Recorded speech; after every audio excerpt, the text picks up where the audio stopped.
تو یہ سیاسی استحکام اور رواداری کس طرح پیدا ہوگی؟ وہ آپ نے بیٹھ کے بات کرنی ہوگی ایک دوسرے کے ساتھ، آپ نے لاہ عمل تیار کرنا ہوگا، آپ نے اپنی سیاست کو ایک سائڈ پہ رکھنا ہوگا، اپنے ایگو کو، اپنے اناؤ کو ایک سائڈ پہ رکھ کے اگر یہ حکومت نالائق ہے، ان کے جو معاشی ماہرین نالائق ہے، تو جو لائق فائق ہیں، جو عالم فاضل ہے، جن کی دنیا کے ہر مسئلے کا علم ہے اور ان کا حل بھی ان کے پاس ہے، تو وہ لوگ سامنے آئے اور ان کو درست سمت پاکستان کی بقا کے لیے ان کی سمت درست کرے۔ بے شک اگر ان کے ساتھ سیاسی معاملات طے نہیں کرتے تو نہ کرے، لیکن معیشت کا انہیں رستہ بتائے۔ یہ سب کس سائیڈ سے سامنے آئے؟ جو دو جھنڈے لگا کے جو دو جھنڈے لگا کے ایک تقریر ہر روز جاڑی جاتی ہے نامعلوم قوم کے سامنے، اس قوم کا جو سب سے بڑا لیڈر ہے وہ چلے، وہ سیاست کے لیے تو ان کے پاس ہر حل اور حربہ وہ بیان کرتے ہیں، ہمیں بتائے، ان لوگوں کو بتائے کہ ان کے پاس اس کا کیا حل ہے، وہ اس کے بغیر وہ بھی کچھ نہیں بتاتے، یہ بھی ان پہ بھی کوئی بھروسہ نہیں ہے۔ لیکن ایک بات ہے کہ پاکستان کو دیوالیہ دیکھنے والی قوتوں کو پہلے بھی ناکامی ہوئی تھی اور آئندہ بھی وہ ناکام ہوں گے، اور وہ تو ایک الگ مزہ ہوگا کہ جب یہ مسلم لیگ نون کی قیادت واپس پاکستان آئے گی، اور اگر اللہ تعالیٰ نے ہم پہ ہماری حالت پہ رحم کہا کہ ہماری حالت کچھ بہتر ہوئی، تو پھر تو آپ دیکھنے کی بات ہوگی، پہلے تو 2 ٹیشو استعمال ہوتے رہے، پھر پتہ نہیں 4 اور 6 ڈبے آپ کو رکھنے پڑیں گے۔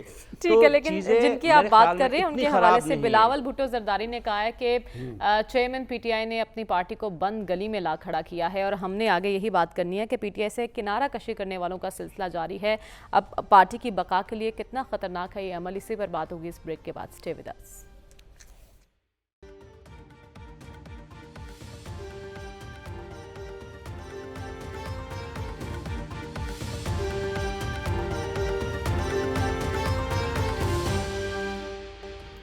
ویلکم بیک ناظرین، پی ٹی آئی چھوڑ کے جانے والوں کا سلسلہ جاری ہے، ایسے میں ایاسب آنے والے انتخابات میں پی ٹی آئی کہاں نظر آ رہی ہے آپ کو؟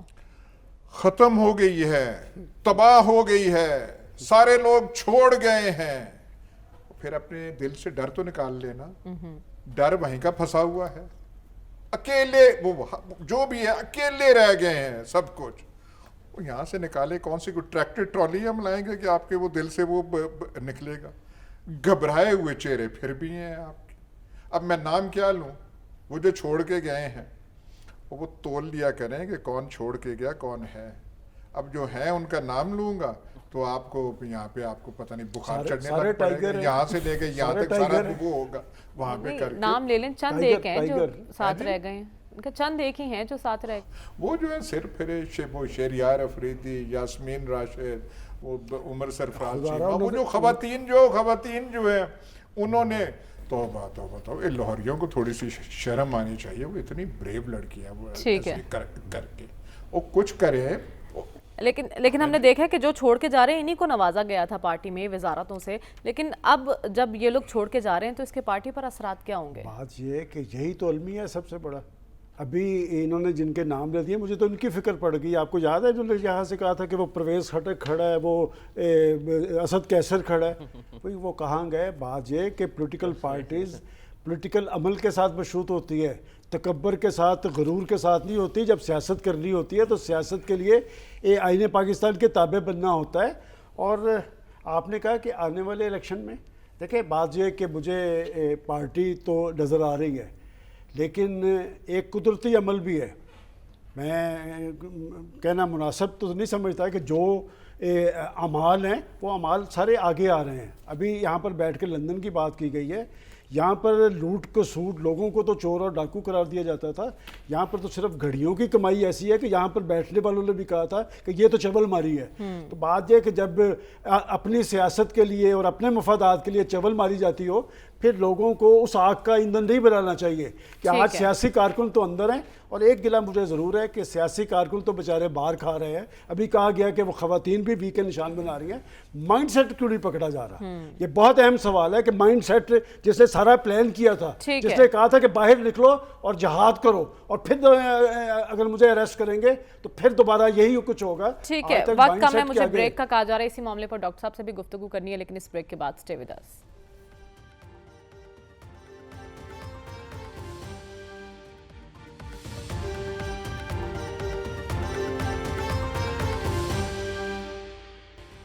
ویلکم بیک ناظرین۔ ڈاکٹر صاحب، سوال یہ ہو رہا تھا کہ پاکستان تحریک انصاف کا مستقبل اب کیا ہوگا آنے والے دنوں میں؟